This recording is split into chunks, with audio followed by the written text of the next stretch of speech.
Hi friends, అందరు ఎలా ఉన్నారు? నేనైతే మస్తున్నా. ఈరోజు మన రెసిపీ వచ్చేసి పెరుగన్నం. కొంతమంది పిల్లలకు అసలు పెరుగన్నం అంటే ఇష్టం ఉండదు, పెరిగే ఇష్టం ఉండదు, పెరుగునే దగ్గరికి రానివ్వరు. అసలు వాళ్ళ కోసం ఈ రెసిపీ తయారు చేసి పెట్టండి. చిన్నపిల్లలకైతే మరీ చేసి పెట్టండి. సూపర్ టేస్టీగా ఉంటుంది. పెరుగులో వచ్చేసి probiotic, calcium, B12 healthy fats ఉంటాయి. ఇవి పిల్లల జీర్ణక్రియకి, పిల్లల బోన్స్కి, పిల్లలు ఎదగడానికి చాలా ఉపయోగపడుతుంది. మీరు ఖచ్చితంగా ట్రై చేయండి. ముందు బౌల్ తీసుకోండి. బౌల్ తీసుకుని అందులో బియ్యం వేసుకోండి. నేనైతే ఒక పూటకే చేశాను కాబట్టి 3 స్పూన్స్ బియ్యం తీసుకొని వాష్ చేసుకోండి. 3 టైమ్స్ వాష్ చేసుకొని అందులో వాటర్ పోసుకొని 1 అవర్ నానబెట్టుకోండి. ఒక క్యారెట్ తీసుకోండి. క్యారెట్ని మంచిగా వాష్ చేసుకొని క్యారెట్ పొట్టంతా తీసుకోండి. క్యారెట్ పొట్టు మొత్తం తీసుకున్న తర్వాత క్యారెట్ని తురుముకోండి.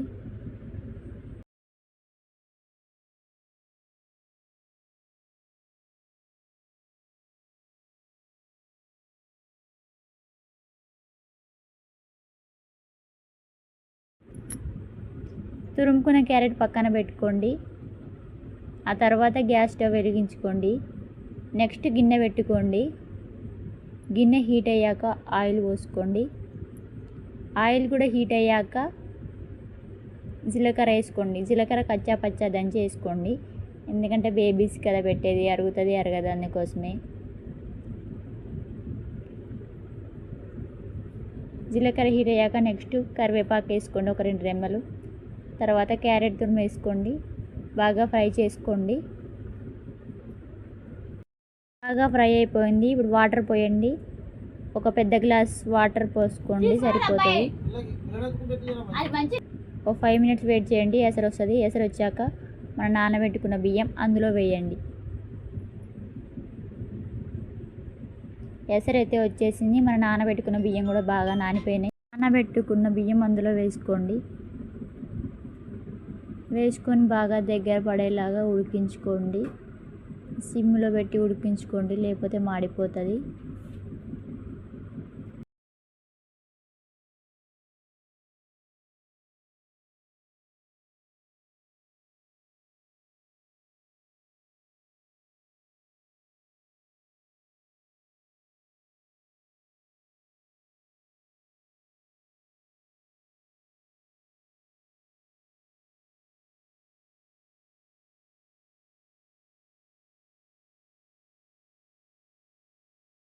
మీరు నా వీడియోలు కొత్తగా చూస్తుంటే సబ్స్క్రైబ్ చేసుకోండి, గంట సింబల్ నొక్కండి. నా వీడియోలు మరిన్ని మీరు చూడొచ్చు, రెసిపీస్ కూడా నేర్చుకొని చేయొచ్చు. ప్లీజ్ సబ్స్క్రైబ్ చేసుకోండి.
మన రెసిపీ అయితే 80% ఉడికిపోయింది. అసలు వాటర్ అంతా ఇంకిపోయేలాగా ఉంచకండి.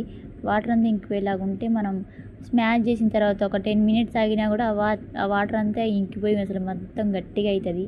అప్పుడు మళ్ళీ మనం అందులో వాటర్ ఏదో ఒకటి పోసి మిల్క్ వాటర్ పోసి తినిపించాల్సి వస్తుంది. ఇల్లంటే మనం పెరుగు వేసుకుంటాం కాబట్టి అలా కొంచెం అన్న వాటర్ ఉంటాయి కాబట్టి ఏం కాదు. వేరే వాటికైతే అసలు నీళ్ళు ఇంకిపోయేలాగా ఉంచుకోకండి, అది మాడిపోతుంది, లేకపోతే గట్టిగా అవుతుంది. ఎసరు కొంచెం ఉంచుకోండి. మన రెసిపీ అయితే ఇది చూడండి ఎట్లా ఉడికిందో. అట్లా బుగ్గలు బుగ్గలు వస్తున్నాయి అంటే కొంచెం వాటర్ ఉన్నట్టే. మీ స్టవ్ ఆఫ్ చేసుకోండి. చూడండి కలిపిన కొంచెం వాటర్ అయితే ఉన్నాయి. స్టవ్ ఆఫ్ చేసుకొని పప్పు గుత్తి స్మాష్ చేసుకున్నాను నేనైతే. మీ దగ్గర స్మాష్ అంటే స్మాషర్తో స్మాష్ చేసుకోండి. అది పక్కన పెట్టుకొని ఒక బౌల్ తీసుకోండి. బౌల్లో కొంచెం పెరుగు వేసుకోండి. ఒక 3 స్పూన్స్ పెరుగు వేసుకోండి. ఆ పెరుగుని మంచిగా మెత్తగా స్మాష్ చేసుకోండి. పెరుగుని మంచి పేస్ట్లో అయ్యేలాగా స్మాష్ చేసుకోండి. గడ్డలు లేకుంటే స్మాష్ చేసుకోండి స్పూన్తో.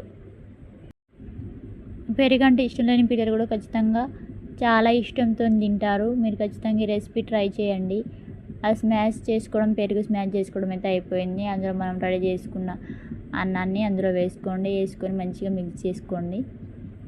మిక్స్ చేసుకొని మీ పాప బాబు ఉంటే తినిపించేసేయండి. ఖచ్చితంగా కొంచెం కూడా వదిలిపెట్టకుండా తింటారు, మళ్ళీ మళ్ళీ కావాలంటారు. Thank you for watching for you. Subscribe చేసుకోండి, లైక్ చేయండి, షేర్ చేయండి, కామెంట్ చేయండి, గంట సింబల్ నొక్కండి. Bye friends.